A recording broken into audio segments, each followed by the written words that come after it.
Sering tuh ya korban, istilahnya kalau kami bilangnya kortugi gitu ya, korban tukang gigi itu datang, aduh saya ini udah pernah pakai behel kata dia gitu, tapi kok giginya jadi makin berantakan gitu ya. Nah itu bisa jadi karena tidak di bidangnya. Dokter gigi pun yang memang ahli dan berpengalaman di bidangnya gitu ya.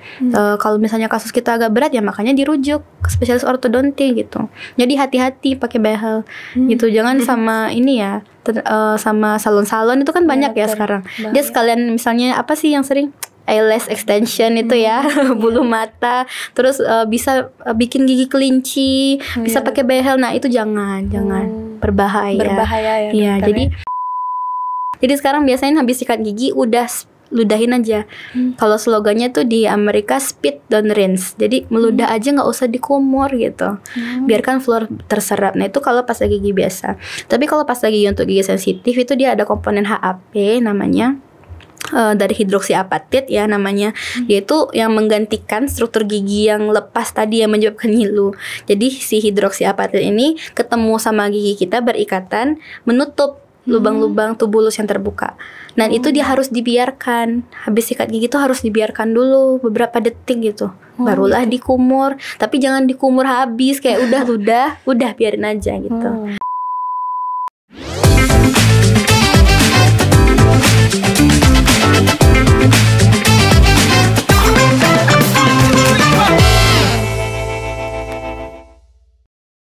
Assalamualaikum. Hai Sobat Sehat, bertemu lagi di Healthycast.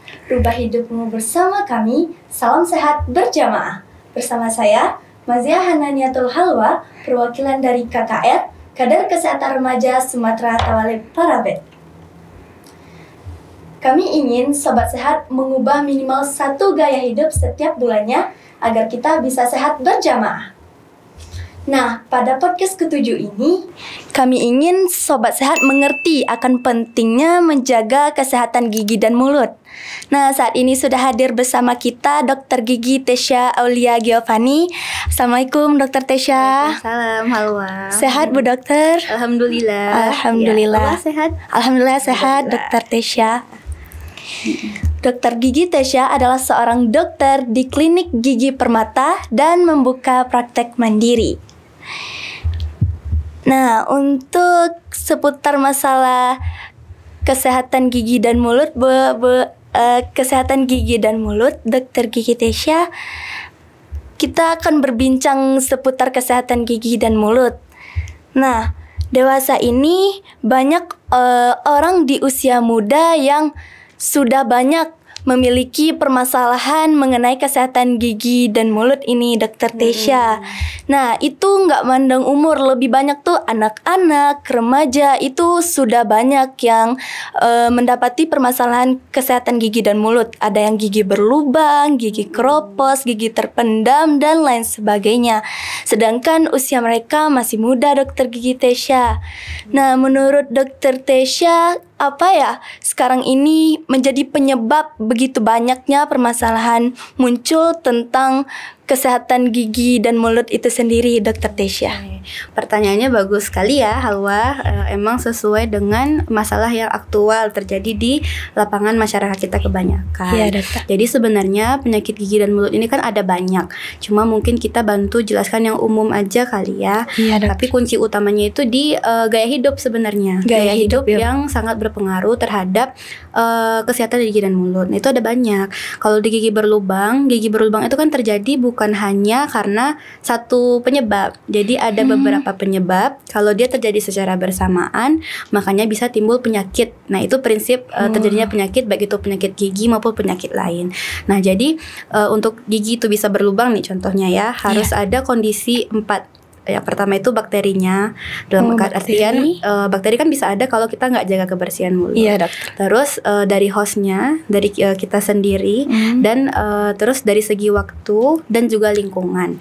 Nah, jadi yang sangat berpengaruh itu kan sebenarnya di hostnya gitu. Jadi kunci utamanya itu ya menjaga kebersihan gigi dan mulut. Nah, kalau dewasa ini kan kayak makanan udah beraneka ragam. Iya, dokter. Terus kebiasaan menjaga kesehatan gigi dan mulut mulai sering di nomor 2 kan. Ya, kebanyakan ya, benar, orang kan anggap sepele, oh sakit gigi aja nggak sakit apa-apa gigi kok aja, gitu ya. Ya, nah padahal sebenarnya kan penyakit gigi ini pintu masuk penyakit yang lain sebenarnya. Nah itu tadi kita nanti akan bahas lebih lanjut mungkin ya. Tapi yang sangat berpengaruh itu di dewasa ini untuk gigi berlubang, penyakit gusi itu karena cara menjaga kebersihan gigi dan mulut yang belum tepat. Terus juga kebanyakan masyarakat kita belum dapat edukasi kalau misalnya kita tuh harus ini loh rutin cek ke dokter gigi sekali 6 bulan. Nah itu kan emang dari banyak aspek ya yang masih kurang. Jadi secara garis besar ya, secara singkatnya itu karena kurangnya pengetahuan masyarakat ya, sama gaya hidup yang masih belum bagus. Dan juga gaya hidup ya. Kalau gigi terpendam itu pun sebenarnya singkatnya tadi kan Halwa ada sampaikan ya. Penyebabnya itu kan karena revolusi juga. Jadi tulang rahang manusia ini mengalami perubahan lah singkatnya ya. Kalau zaman dahulu kala geraham kita tuh ada 3 gitu ya, dan tumbuh bagus karena tulangnya bagus. Nah sekarang tuh kan masyarakat suka makan apa-apa yang udah diproses, processed foods ya istilahnya. Makanan-makanan udah diproses. Otomatis proses pengunyahan kita nggak seoptimal dulu. Jadi rahang kita saat proses tumbuh kembang, nah itu nggak optimal. Jadinya giginya nggak muat. Makanya jadinya ada yang miring, ada yang nggak tumbuh, ada yang sakit gitu. Tapi kalau kita pola makan sehat, kebersihan rongga mulut bagus, insya Allah. Selain faktor genetik yang pastinya berpengaruh ya, tapi kan penyakit itu nggak satu faktor seperti tadi. Nah cuma yang sangat berpengaruh itu yaitu pola makan sama pengetahuan masyarakat kita yang masih kurang. Itu sih. Kalau gigi berlubang ya seperti yang tadi. Nah Bu Dokter, masalah menjaga kebersihan gigi dan mulut nih Bu Dokter, sebagaimana Bu Dokter Tesya juga ada menjelaskan sebelumnya. Itu yang fakta lapangan sih Dokter Tesya. Hawa lihat ada beberapa orang yang dalam menjaga kebersihan gigi dan mulut itu bisa dibilang lalai nih Dokter Tesya, sehingga kadang mau tidur itu mager rasanya, mau bersih-bersih langsung tidur sehingga nggak gosok gigi malamnya. Dan ada juga nih Dokter Tesya yang saking rajinnya menjaga kebersihan giginya itu bisa 5 kali bahkan 6-10 kali dalam sehari untuk menjaga kebersihan gigi mereka, sehingga bukannya membuat gigi mereka bersih, malah bisa melukai gusi atau merusak email gigi dan sebagainya. Dokter Tesya. Nah Dokter Tesya, gimana sih Bu Dokter sebenarnya menjaga kesehatan gigi dan mulut yang baik dan benar itu sih Dokter Tesya? Kuncinya itu ada beberapa poin mungkin ya. Yang pertama yang utama ini ya, pertama dan utama yaitu sikat gigi. Sesimpel itu, tapi kebanyakan masyarakat kita prakteknya belum sempurna. Jadi sikat gigi itu ada beberapa poin juga. Pertama, pilih sikatnya dulu.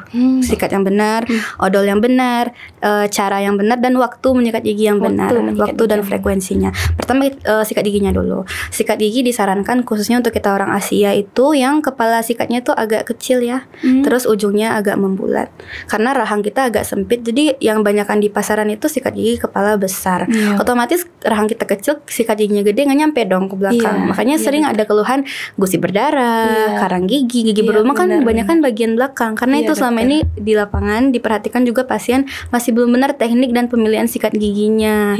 Yang pertama, jadi nggak perlu yang besar kepala sikatnya, cukup yang kecil aja, ujungnya membulat biar sampai ke belakang, dan bulu sikatnya yang lembut aja, jangan yang keras ya. Kayak ada beberapa brand yang beredar itu kan agak keras bulu sikatnya, itu nggak perlu.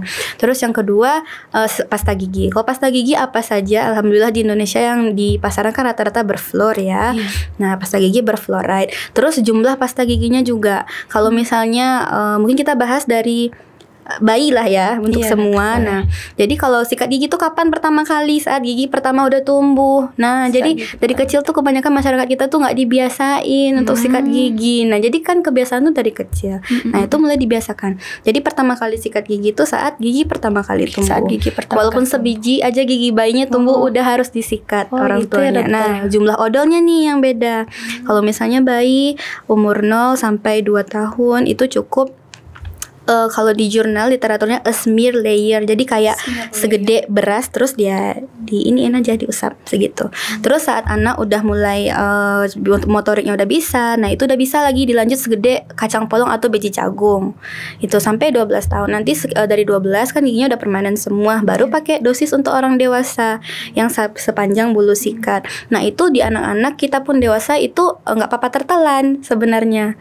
Aman fluor itu tertelan. Iya, nggak apa-apa. Asalkan dosisnya sesuai. Jadi jangan anak-anak yang harusnya segede kacang polong dibuatlah sebesar ini ya bulu sikat. Makanya jadi overdosis atau fluorosis namanya karena fluor terlalu banyak. Itu odol baru ya, poin kedua. Terus poin ketiga, cara sikat giginya.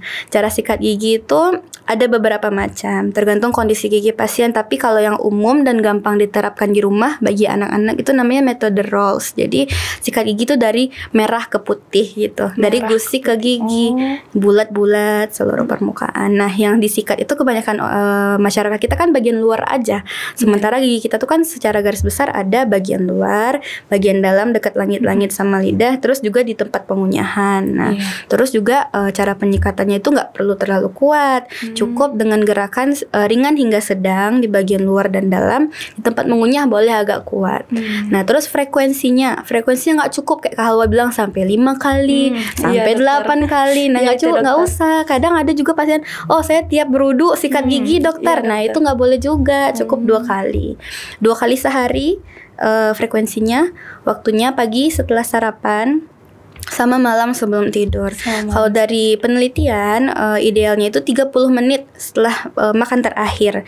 Jadi misalnya nih biasanya sarapan, terus ya activity lain siap-siap apa sikat gigi baru berangkat gitu misal.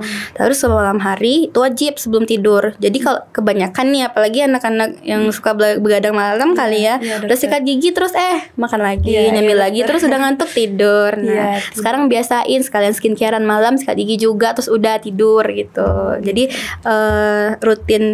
rutinitas di malam hari itu sikat gigi itu sebagai penutup sebelum tidur. Nah, kalau misalnya udah diterapkan itu insya Allah kebersihan gigi dan mulutnya bagus. Ya itulah intinya. Terus juga itu baru gigi ya. Kalau mulut secara keseluruhan bisa dibantu juga nanti dengan flossing. Flossing itu pakai benang gigi untuk membersihkan sela-sela gigi. Kadang apalagi di kondisi gigi yang berjejal atau kurang rapi kan agak susah terjangkau ya. Nah, itu bisa bantuan benang gigi atau floss. Tapi jangan pakai tusuk gigi ya.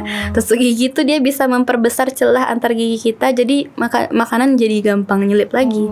Jadi dia kayak bumerang, efek balik lagi sama kesehatan kita. Nah, jadi cukup pakai floss, terus juga pakai obat kumur boleh, mouthwash, tapi yang non alkohol. Karena 1 haram ya alkohol. Terus 2 dia bikin mulut kering. Jadi kalau mulut kita kering, pembersihan mulut berkurang, otomatis jadi gampang berlubang, gampang karang gigi karena kondisi mulut kering. Terus juga makanan satu lagi, makanan hindari yang mengandung gula ya, walaupun suka tapi ya diimbangi lah dengan yang berserat tinggi, konsumsi air putih. Terus lidah juga perlu disikat.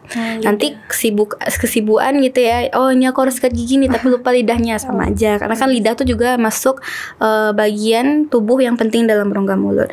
Kalau misalnya lidahnya kotor, otomatis bakterinya di mulut nggak ada, di lidah ada, di gigi ada gitu ya, sama aja kan. Juga ya. Jadi gigi, lidah, seluruh permukaan mulut wajib dibersihkan gitu. Simpelnya itu trik untuk menjaga kebersihan. Terus tambahan lain selain upaya-upaya tadi, terus juga dari makanan sama konsultasi ke dokter gigi sekali 6 bulan. Itu rekomendasi ya secara internasional. Tujuannya konsultasi apa?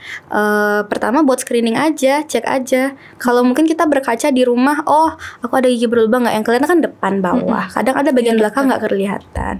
Tapi kalau kita konsultasi konsultasi, dokter gigi bisa periksa. Kalau sekarang udah ada teknologi, udah bisa pakai kamera ke dalam rongga mulut. Nah itu dilihat, cek. Jadi pasien bisa lihat, oh ternyata gigiku kayak gini ya, oh ternyata miring, oh ternyata berlubang, oh ada karang gigi. Langsung dilakukan treatment. Tapi kalau kita rutin, insya Allah nggak ada masalah yang serius. Biasanya kan masalah yang serius tuh kalau udah dibiarin. Kayak awalnya, oh udah mulai ada keluhan gusi berdarah nih, sikat gigi. Nah itu tanda awal tuh radang gusi. Tapi dibiarin aja sampai akhirnya nanti gusi giginya ada yang goyang, gusinya udah bengkak-bengkak. Nah itu kan karena delay, karena kita menunda-nunda. Jadi kalau rutin insya Allah kalau ada penyakit ya bisa early treatment. Jadi lebih sederhana dan lebih hemat juga dia perawatannya gitu. Jadi 4 poin itulah lebih kurangnya. Ya dokter. Nah selanjutnya dokter, Ho juga mau nanya nih dokter Tesya. Itu tadi untuk dokter Tesya juga udah bilang tentang apa benang yang untuk benang gigi tadi apa tadi namanya dokter Tesya? Dental floss. Dental floss. Atau kalau misalnya mau beli di apotek atau swalayan gitu bisa bilang benang gigi aja. Benang gigi aja dokter Tesya. Itu dijual bebas. Oh dijual bebas dokter. Sama sikat lidah juga. Sikat lidah, tongue scraper. Nah itu 3 itulah, sikat gigi, sikat lidah, sama benang gigi. Nah itu cukup untuk home treatment di rumah. Oke, dokter. Nah dokter, ini aku juga mau nanya tentang kerapian gigi dokter. Nah kebiasaan dan banyak juga, terutama sepertinya lebih di kalangan kaum hawa dokter, karena lebih memperhatikan penampilan gitu kan dokter. Iya dokter. Nah yang hawa temukan itu dokter, biasanya orang yang memakai behel itu yang memiliki gigi yang kurang rapi ya dokter. Tapi yang hawa temukan itu ada yang giginya itu udah rapi nih dokter, tapi tetap melakukan pemakaian behel gitu dokter. Jadi sebenarnya kriteria gigi yang dapat memakai behel itu gimana sih dokter Tesya? Oke. Jadi menggunakan behel atau perawatan ortodonti itu kan bertujuan untuk kalau untuk bahasa awamnya merapikan kondisi gigi dan mulut supaya giginya rapi, terus struktur wajahnya ideal. Jadi fungsi pengunyahan. Jadi kan gigi kita tuh buat ngunyah, buat ngomong, fonetik ya, buat penelanan, untuk pernafasan itu berpengaruh. Jadi gunanya pakai behel tuh bukan hanya untuk merapikan. Estetika itu fungsi kesekian, tapi fungsinya itu yang lebih utama. Jadi kalau misalnya kondisi gigi itu nggak rapi, otomatis oklusi atau gigitan antara rahang atas dan bawahnya kan nggak ideal. Otomatis ada kebiasaan tuh kadang pasien yang nggak rapi, ngunyah sebelah sisi. Kalau ngunyah sebelah sisi, jadinya sisi yang sebelahnya numpuk karang gigi. Terus juga gigitannya berat sebelah, rahangnya berat sebelah. Atau malah yang lebih serius, kemarin ada pasien gangguan sendi karena kebiasaan ngunyah sebelah sisi.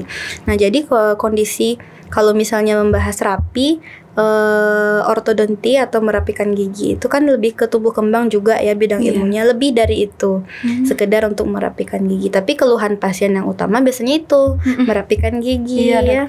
Jadi gigi yang rapi itu ada beberapa kunci oklusi namanya.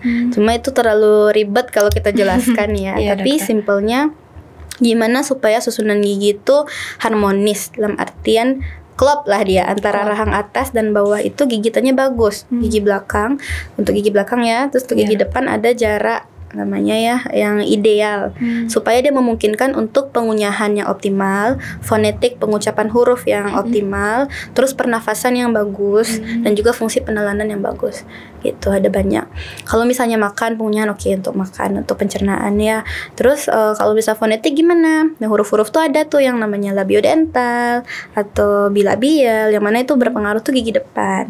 Coba diperhatikan orang yang gigi depannya agak maju, kadang huruf F, S, T, A itu agak berbeda fonetiknya, berpengaruh. Terus kayak kita ngaji, makrojatil hurufnya juga ada beberapa yang terganggu tuh biasanya pas yang gigi palsu contohnya kan.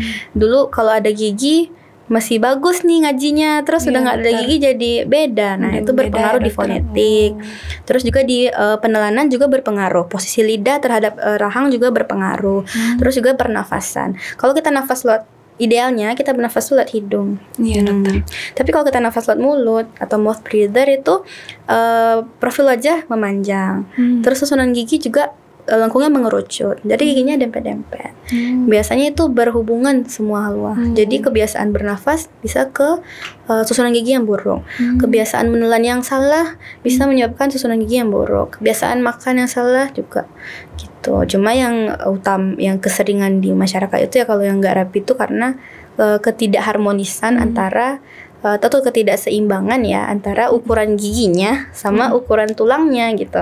Gitu. Jadi misalnya tulang Hawa nih ukurannya segini, terus giginya gede-gede, jadinya kan gak muat tuh, makanya dia jadi dempet-dempet gitu. Atau kalau kelebihan ukuran rahangnya jadinya giginya jarang-jarang, simpelnya gitu. Tapi yang kita perhatikan dalam perawatan gak hanya supaya dia rapi aja, supaya dia bagus aja, tapi ada fungsi-fungsi tadi yang harus dikembalikan. Nah, itu. Gitu ya, Makanya untuk perawatannya cukup kompleks sebenarnya ya untuk pemakaian behel. Behel itu cuma salah satu dari pilihan perawatan untuk merapikan gigi gitu. Kalau untuk anak usia tumbuh kembang ada juga perawatan ortodonti yang lain gitu. Cuma yang familiar bagi masyarakat yang familiar si behel tadi ya. Oke, behel tadi dokter. Nah dokter, untuk pemakaian behel itu sendiri harus ke dokter umum atau ke dokter khusus pemasangan gigi kah? Atau hanya bisa kita dengan ke tukang gigi aja dokter melakukan pemasangan bahaya behel dokter? Bahaya berarti dokter? Jadi gini ya, simpelnya kayak Halwa mau berobat mata misalnya. Iya dokter. Kalau pergi ke dokter jantung nggak nyambung kan gitu. Jadi setiap bidang ilmu tuh kan kita ada spesialisasinya masing-masing. Nah untuk pemasangan behel atau piranti ortodonti cekat ini untuk kasus yang sederhana misalnya ya, yang tidak melibatkan struktur tulang rahang yang membutuhkan alat-alat khusus tertentu atau bidang ilmu yang lebih advance, itu bisa di dokter gigi biasa, dokter gigi umum. Biasa berarti ya, dokter gigi umum. Tapi kalau kasus yang agak kompleks, misalnya kayak tulang rahangnya ada deviasi atau ada gangguan dengan struktur otot wajah, yang mana dia butuh nanti namanya piranti myofungsional yang mengkoreksi kondisi otot. Terus juga ada perubahan tulang rahang gitu ya. Nah itu mungkin sebaiknya disarankan ke dokter gigi spesialis ortodonti yang memang mereka itu habis dari dokter gigi umum lanjut sekolah lagi spesialis ortodonti yang memang fokus terhadap kelainan tumbuh kembang dan juga estetika gitu tadi. Jadi kalau bahasa awamnya ya dokter gigi yang spesialis merapikan gigi dan mengkoreksi kelainan tumbuh kembang. Nah ya ke dokter gigi spesialis orto.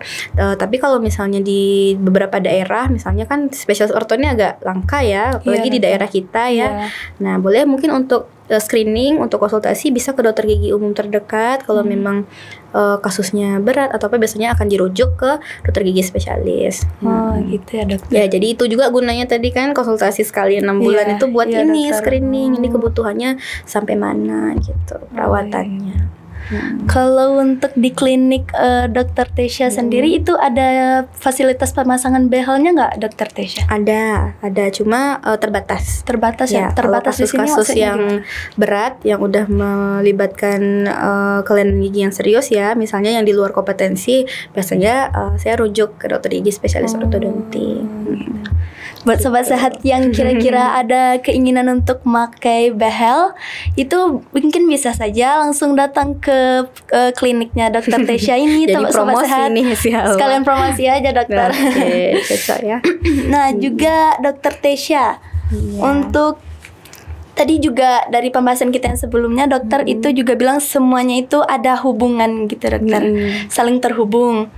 Nah Dokter Tesya, itu kalau kesehatan gigi dan mulut seseorang terganggu dokter, itu ada nggak berefek atau bahkan mungkin bisa saja memicu kepada penyakit lain yang ada di tubuh kita nih Dokter Tesya? Ini bagus nih pertanyaannya. Ini bisa ya insight lah ya buat orang masyarakat kita yang masih sebelah mata gitu memandang perlunya menjaga kesehatan gigi dan mulut. Jadi penyakit gigi dan mulut itu bisa jadi satu pintu masuk penyakit lain, atau dua bisa juga sebagai screening.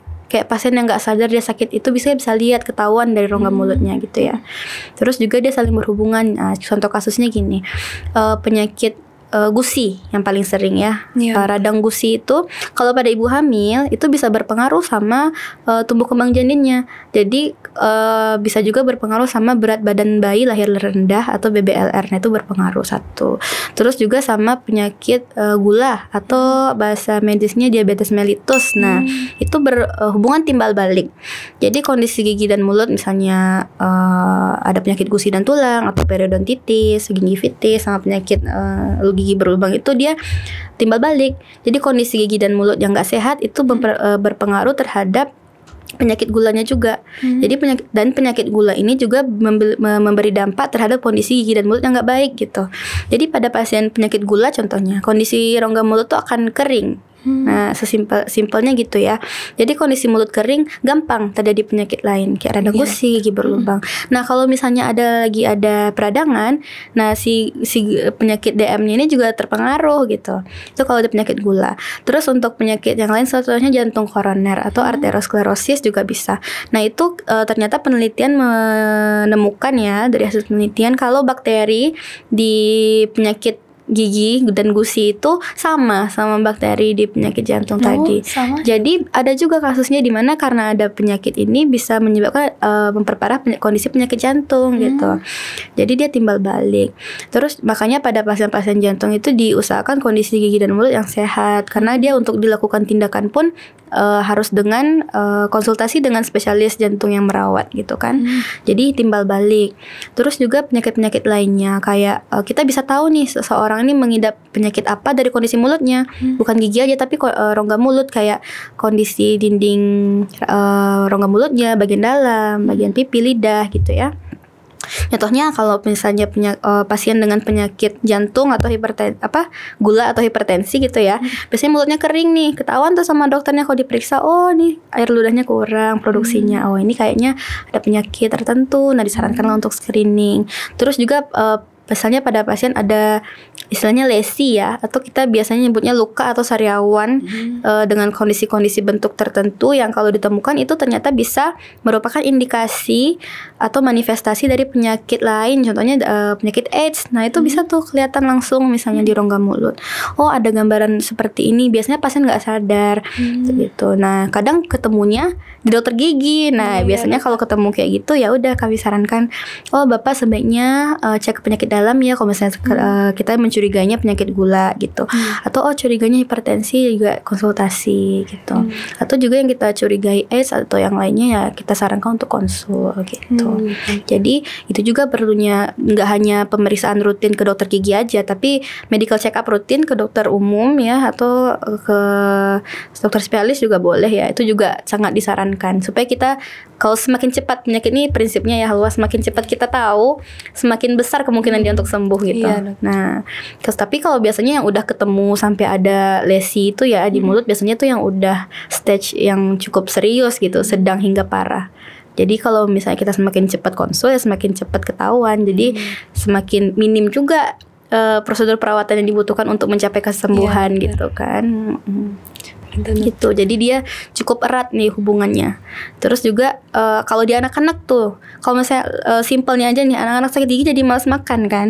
Kalau malas makan jadi apa? BBLR contohnya kalau di ibu hamil tadi, atau anaknya jadi malnutrisi gitu, underweight gitu kan. Nah yang mana itu berpengaruh sama tumbuh kembangnya. Nah itu sangat berpengaruh. Sangat berpengaruh ya dokter ya. Terus juga misalnya dari yang sekarang nih sering nih ya, ansietas, kecemasan berlebih, atau GERD yang asam lambung gitu. Nah itu pengaruh tuh sama gigi karena kondisi mulut yang asam. Jadi pencernaan kita tuh kan idealnya basah ya pH-nya. Dasi lambung ini asam nih. Kalau di pasien GERD itu kan asam itu naik ya sampai ke mulut. Nah asam itu bisa menyebabkan erosi namanya. Erosi itu rusaknya permukaan luar atau email gigi kita tadi tuh karena zat asam. Nah itu sering ketemu. Jadi semua tuh berkaitan di tubuh kita ini ya, diciptakan Allah. Makanya harus dijaga dengan sebaik-baiknya gitu. Dokter. Dengan kiat-kiat yang tadi salah satunya. Ternyata saling berhubungan ya sobat sehat semua. Gimana kita menjaga kebersihan, kesehatan gigi dan mulut kita, itu akan menentukan bagaimana kondisi tubuh kita yang lain itu bisa sehat. Nah Dokter Tesya juga ada beberapa pertanyaan nih sebelumnya dari sobat sehat semua. Dokter Tesya, pertanyaan yang pertama itu, tips-tips apa saja sih Dokter Tesya yang dilakukan agar gigi dan mulut tetap sehat sampai dewasa? Kalau tipsnya sama kayak yang tadi. Yang penting dijaga kebersihannya aja gitu juga. Cuma kalau dalam usia tumbuh kembang kan yang berpengaruh juga itu terhadap pembentukan tulang rahang ya. Iya. Jadi itu sebenarnya tujuannya tuh kalau buat kayak pelajar gini otomatis sebagai edukasi dini lah kalau punya anak nanti ya, karena usia tumbuh kembangnya udah hampir selesai. Tapi mungkin ditujukan ke ibu-ibu muda atau calon ibu yang akan punya anak gitu ya, karena pembentukan struktur tulang rahang gigi pun itu terjadinya tuh saat proses kehamilan. Jadi dari awal kalau mau punya gigi dan mulut yang sehat, tulang yang sehat gitu, nabungnya tuh dari awal, dari nutrisinya, menjaga saat-saat proses pembentukannya gitu kan, di trimester awal kehamilan gitu. Tapi kalau untuk seusia Hawa ya cukup dengan itu aja, menjaga kebersihan gigi dan mulut yang tadi gitu. Terus juga mungkin untuk anak-anak juga ya, kebiasaan orang tua sekarang suka ngasih makan anak yang lembek gitu ya, kayaknya apa-apa gitu di jus aja gitu, terus dibikin bubur aja gitu. Nah, jadi sementara anak-anak itu kalau tulang kita ini ya semakin dipakai mengunyah, jadi ada namanya osteoblast, sel-sel pembentuk tulang ya. Nah dia itu akan aktif terbentuk karena ada pengunyahan. Jadi perhatiin aja kalau kita ngunyah satu sisi, misalnya beratnya di kanan, nah tulang di kanannya lebih padat gitu. Jadi pipinya yang kiri tuh kelihatan tirus. Nah itu contoh sederhana. Nah gitu juga dalam usia tumbuh kembang. Kalau misalnya dia malas ngunyah, anak itu kebiasaan makan yang lembek, otomatis tulangnya kurang ini ya. Jadi kayak di usia ada tuh di usia tertentu gigi anak tuh memang harusnya tuh jarang-jarang ya.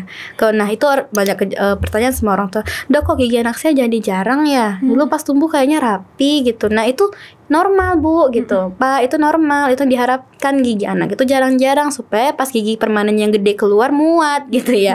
Tapi kalau anaknya malas makan, otomatis tulang rahangnya kecil, tidak terbentuk developmental space tadi. Nah itu jadinya menyebabkan gigi yang gak rapi segala macam. Nah gigi rapi itu apalagi masalahnya, udah rapi susah jaga kebersihannya, endingnya gampang berlubang, gampang karang gigian. Jadi ya situ-situ aja masalahnya. Makanya nutrisi itu sangat harus diperhatikan gitu. Nama kebiasaan harus dibiasain, kayak yang biasanya minum jus, bikin smoothies aja di rumah, mungkin dialihkan anaknya, coba makan makanan yang lebih padat.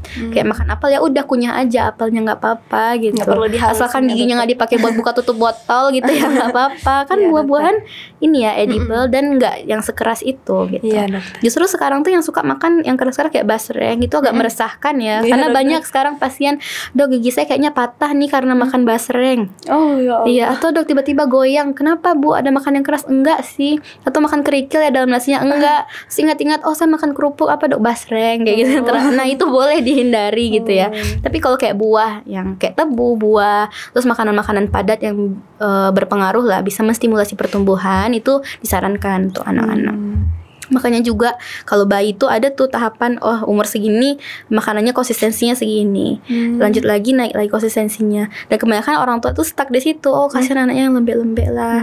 Terus juga sekarang banyak tuh kayak smoothies yang udah beredar, ini aja nggak usah gitu, udah makan aja buahnya gitu kan.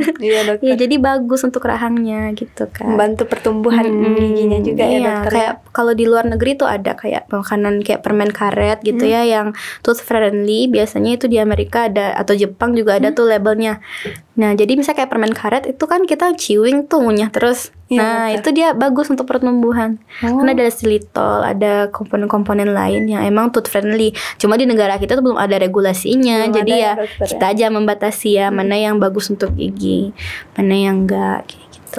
Jadi kuncinya tuh ya gitu lagi, kebersihan sama pola makannya juga sangat berpengaruh kalau untuk perkembangan ya. Kuncinya kebersihan dan pola makan berarti ya dokter. Ya untuk kesehatan ya kebersihan tadi. Tapi kalau buat perkembangan salah satu kuncinya di nutrisi tadi. Iya dokter ya.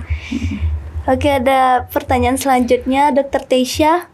Apakah menggunakan behel secara sembarangan bisa membantu masalah gigi atau bisa memperburuk kondisi gigi itu sendiri, dokter Teisha? Gini, segala sesuatu yang berlebihan tuh nggak bagus. Ya mau apa aja ya nggak bagus. Jadi sarannya sesimpel ini, kalau berobat atau apapun itu konsultasikan kepada yang berkompeten pada bidangnya. Itu aja. Jadi jangan pasang behel tuh di salon-salon gitu, atau di tukang gigi gitu ya, karena sekarang juga di di negara kita ini alat kesehatan itu beredar bebas.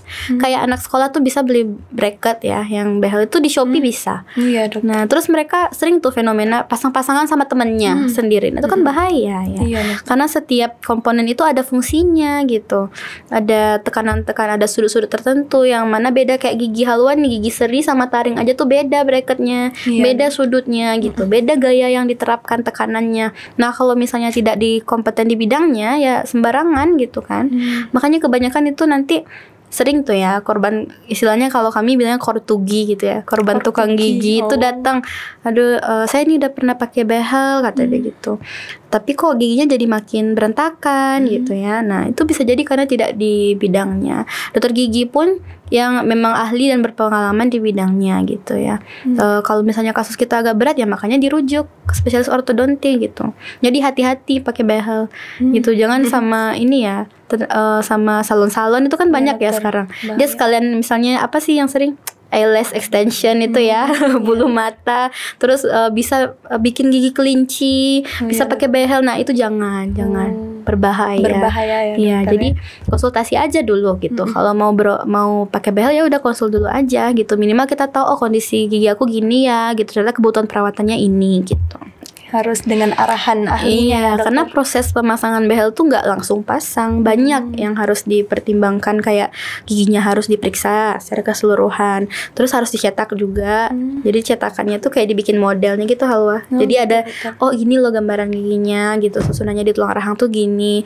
Terus juga harus di ronsen juga. Biasanya tuh idealnya panoramik yang kelihatan semua, sama cefalometri dari tulang kepala juga.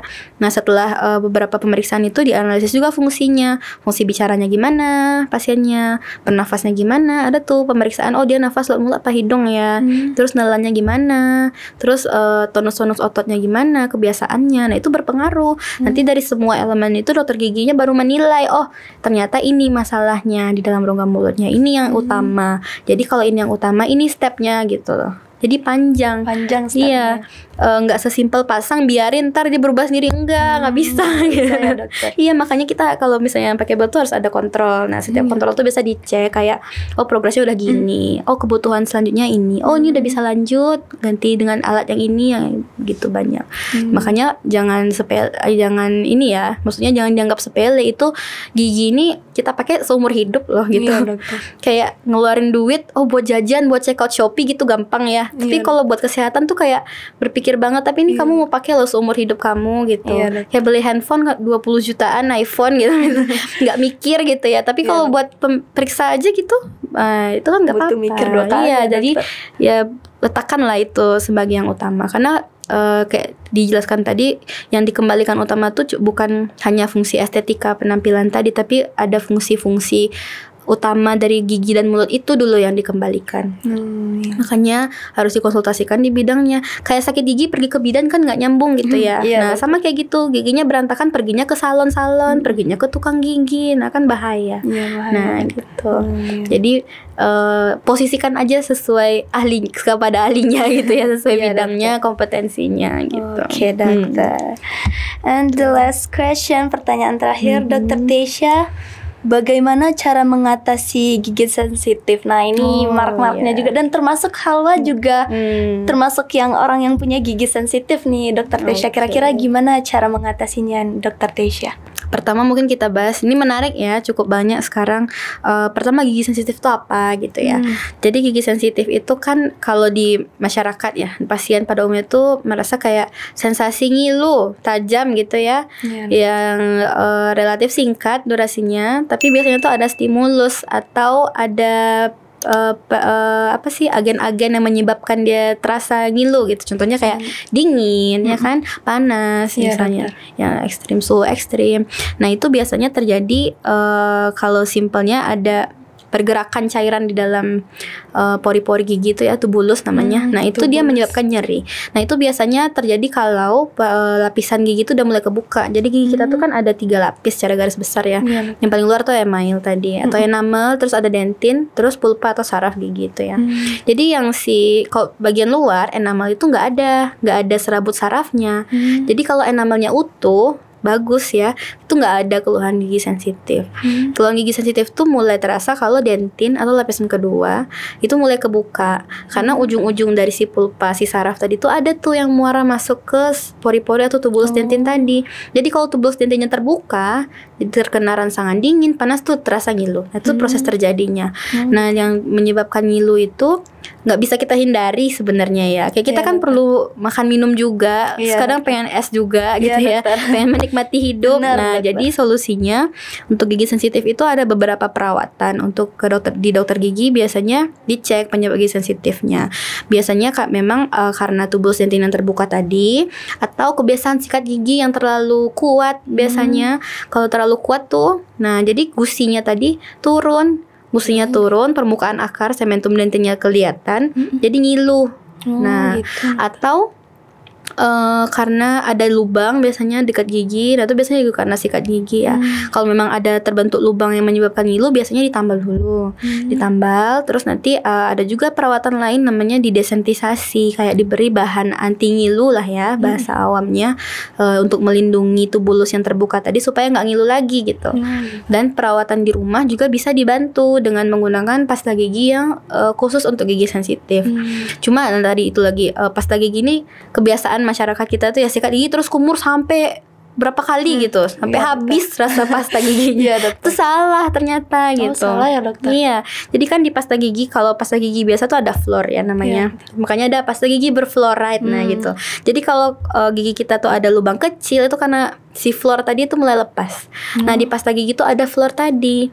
Kalau di luar negeri, air minum yang bisa diambil dari keran itu udah berfluor mereka. Kayak di Jerman, di mana itu udah berfluor. Jadi kebutuhan fluor harian mereka cukup dengan minum air gitu, kadang dengan konsumsi harian. Tapi di negara kita kan enggak. Salah satu sumber fluor buatannya apa? Dari pasta gigi tadi. Tapi kalau kita sikat gigi, langsung dikumur, fluor tadi kebuang kan. Nggak sempat serap. Jadi sekarang biasanya habis sikat gigi udah ludahin aja. Kalau slogannya tuh di Amerika spit don't rinse. Jadi meludah aja, nggak usah dikumur gitu. Biarkan fluor terserap. Nah itu kalau pasta gigi biasa. Tapi kalau pasta gigi untuk gigi sensitif itu dia ada komponen HAP namanya. Dari hidroksiapatit ya namanya, yaitu yang menggantikan struktur gigi yang lepas tadi yang menyebabkan ngilu. Jadi si hidroksiapatit ini ketemu sama gigi kita, berikatan, menutup lubang-lubang tubulus yang terbuka. Nah itu dia harus dibiarkan. Habis sikat gigi itu harus dibiarkan dulu beberapa detik gitu, barulah dikumur. Tapi jangan dikumur habis kayak udah biarin aja gitu. Karena dia tertelan nggak apa-apa, selagi dalam dosis dia tadi ya. Kayak kita orang dewasa, satu sepanjang bulu sikat itu nggak apa-apa. Jadi dia optimal. Makanya kenapa kita tuh ya fluornya kita buang-buang gitu. Terus juga kayak hidroksiapatitnya, udah beli nih pasta gigi buat gigi sensitif tapi masih ngilu, ya penggunaannya belum tepat. Nah jadi di rumah bisa dibantu diganti dengan pasta gigi sensitif, sama di dokter gigi juga dikonsultasikan. Biasanya itu perawatannya halwa. Kalau memang karena ada berlubang ya ditambal, terus dikasih bahan penghilang ngilu itu. Jadi lebih nyaman lah minimal. Tapi kan ya namanya perawatan perlu berkala ya. Tetap harus konsultasi rutin gitu. Tapi di rumah cukup bisa dibantu pakai pasta gigi. Cuma tadi jangan dikumur. Biarin dia dulu di dalam situ. Ya karena kebiasaan mungkin mayoritas orang tuh masih ada rasa pasta giginya, ntar ketelen gimana-gimana kumur sampai bener habis rasa pasta giginya ya dok. Maksudnya saya aja pas udah jadi dokter gigi baru tahu gitu, kalau ternyata kita tuh nggak boleh kumur gitu. Jadi sia-sia. Kayak dari kecil pasta gigi berfluor, saya penyuluhan sikat gigi 2 kali sehari, pagi dan malam. Pagi setelah sarapan, malam sebelum tidur, udah benar. Cuma caranya itu gimana gitu. Habis sikat gigi jangan langsung buang, ya udah kebuang langsung. Gitu simpelnya ya. Jadi dibiarkan dulu. Dan dia pun tertelan nggak apa-apa. Untuk saat ini tips aja kali ya. Mungkin yang kebiasaan habis lagi kumur, habis misalnya sampai 5-6 kali gitu. Kalau kita langsung berubah untuk meludah tanpa dikumur tuh susah, karena kita risih kayak merasa ini kotor gitu ya. Ya udah, kalau misalnya bertahap dulu, kurangi dari 5 kali berkumur, misalnya udah kurangin dikit jadi 3 gitu. Kurangi berkumur, terus kurangi lagi jadi 2, kurangi jadi 1, jadi cukup meludah gitu. Karena kalau udah terbiasa sebenarnya nggak masalah. Intinya kan di mindset kita. Ini aneh ini enggak gitu. Itu kan kebiasaan ya. Itu bisa dibentuk, kebiasaan tuh bisa dibentuk. Jadi, tapi kalau udah tahu yang benernya gini ya udah ubah kebiasaan buruk tadi jadi kebiasaan yang bagus. Nah, itu gitu ya, Dok. Cuma gigi sensitif ini sekarang banyak terjadi ya. Tapi yang harus dihindari tadi itu sikat gigi yang terlalu kenceng. Sama bulu sikatnya jangan terlalu kuat tadi itu juga. Kalau bulu sikatnya kasar, cepat dia mengikis permukaan gigi kita. Nah, terus juga yang keseringan tadi kan yang sampai berapa 5 kali sikat gigi. Nah, itu pasti giginya sensitif. Karena terlalu sering. Lapisan emalnya juga terkikis gitu. Iya gitu. Wah, alhamdulillah ada terjawab semua nih, Dokter Tesya, pertanyaan dari Sobat Sehat semua. Oh ya, Dokter Tesya, sebelumnya nih Hawa juga mau nanya sedikit sih dokter, tapi memang agak melenceng gitu dari tema besar kita. Iya, boleh, Dokter silakan. Tesya. Kalau mau nanya Dokter Tesya, apakah kalau seandainya ada yang mau masuk dokter terkhusus untuk menjadi pengennya dokter gigi, itu syaratnya memang punya gigi harus rapi atau enggak ya dokter? Enggak ada. Enggak ada ya dokter. Karena kalau menjadi dokter enggak harus rapi. Nggak harus gitu rapi ya, dokter. Yang penting giginya sehat aja. Kalau mau masuk ke dokter ya di fakultas kedokteran lah ya. Iya dokter. Jalur masuknya ya kan tiap tahun beda-beda ya. Cuma kan biasanya kalau udah lulus ada pemeriksaan kesehatan yang harus enggak itu ya buta warna. Jangan buta warna. Itu aja sih. Kalau tinggi badan, berat badan apa enggak ada. Nggak ada. Gigi banyak kok yang berantakan teman-teman di kampus gitu enggak apa-apa. Iya. Karena gigi berantakan tuh kan estetika sebenarnya ya. Tapi kalau yang udah berat kan mengganggu fungsi ya sebaiknya diperbaiki gitu. Kayak masuk apapun lah yang sekarang banyak pemeriksaan tuh kan kayak mau masuk polisi lah. Masuk tentara gitu ya. Nah itu kan sebenarnya kuncinya giginya sehat. Gigi yang sehat itu gimana? Yang nggak berlubang, nggak ada karang gigi, jadi nggak ada radang gusi.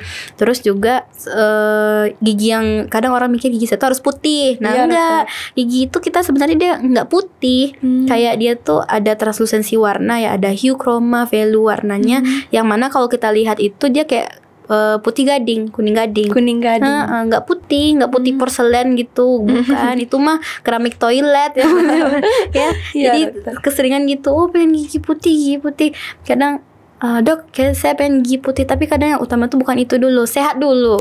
Nah ya, bebas dulu lubangnya, bebas karang giginya. Nah itu baru kebutuhan estetika menyusul kemudian. Kalau orang yang udah terlanjur giginya berlubang tuh gimana dokter? Padahal Masih mau masuk kedokteran gitu dokter. Masih bisa jerawat. Jadi gigi berlubang itu banyak kalau kan tergantung kedalaman dan keparahannya ya. Kalau misalnya berlubangnya sederhana ya bisa dengan penambalan aja atau restorasi. Itu ada banyak bahan, ada yang sewarna gigi dan lain-lain ya. Atau kalau dia lebih parah itu bisa dengan pulp capping namanya, dilindungi dulu sarafnya karena udah dekat ya, baru ditambal. Atau lebih advance lagi udah kena sarafnya nih misalnya yang gede, nah tapi struktur giginya masih banyak tapi dalam, nah itu masih bisa dilakukan perawatan saluran akar. Terus masih bisa habis itu dipakein crown segala macam. Tapi pencabutan gigi itu pilihan terakhir gitu. Saat gigi itu emang bener-bener nggak bisa dipertahankan lagi. Gimana gigi yang nggak bisa dipertahankan, kayak yang udah sisa akar terbelah gitu ya, yang udah tinggal, kalau orang Minang tunggu gigi wak saya tinggal gitu. Itu ya harus dicabut, karena dia sumber infeksi gitu. Jadi semakin lama dia dibiarin, semakin kompleks kebutuhan perawatannya. Misalnya nih kalau misalnya dibawa sekarang giginya berlubang dikit, cukup ditambal aja gitu. Tapi kalau misalnya telat lagi, harus di PSA, harus dirawat sarafnya dulu gitu. Kan jadi buang-buang duit, mau waktu. Jadi ya udah semakin cepat aja. Karena kan momok orang takut lah ke dokter gigi mahal. Ya semakin kamu tunda, kamu semakin kena mahal gitu. Jadi ya udah konsultasi aja dulu kan nggak apa-apa gitu. Ya, nah buat teman-teman nih mungkin yang sempat nggak pede mau masuk ke dokteran, gigi aku nggak rapi, berlubang, tinggiku kurang, kayaknya itu nggak jadi masalah lagi deh setelah mendengar penjabaran dari Dokter Tesya sendiri. Nah, kita sudah mendengarkan banyak tips menjaga kesehatan gigi dan mulut dari Dokter Gigi Tesya, dan tentunya juga sudah menjawab semua pertanyaan dari Sobat Sehat sekalian. Nah, berhubung waktu kita juga sudah habis, kami ucapkan terima kasih banyak kepada Dokter Gigi Tesya yang sudah membersamai kita dalam mengisi podcast ke-7 pada hari ini. Nah, alhamdulillah sudah selesai, sobat sehat semua. Nah, ayo kira-kira bulan depan kita bakal bahas apa ya? Bahas tentang kesehatan apa lagi ya? Nah, teman-teman, juga kami ucapkan terima kasih banyak buat sobat sehat sekalian yang senantiasa dan setia menonton podcast kami hingga selesai. Nah, kami tunggu ya like, komen di kolom komentarnya. Jangan lupa share video dari kami dan tunggu kelanjutan video atau podcast kesehatan selanjutnya. Rubah hidupmu bersama kami. Salam sehat berjamaah. Assalamualaikum warahmatullahi wabarakatuh. Waalaikumsalam.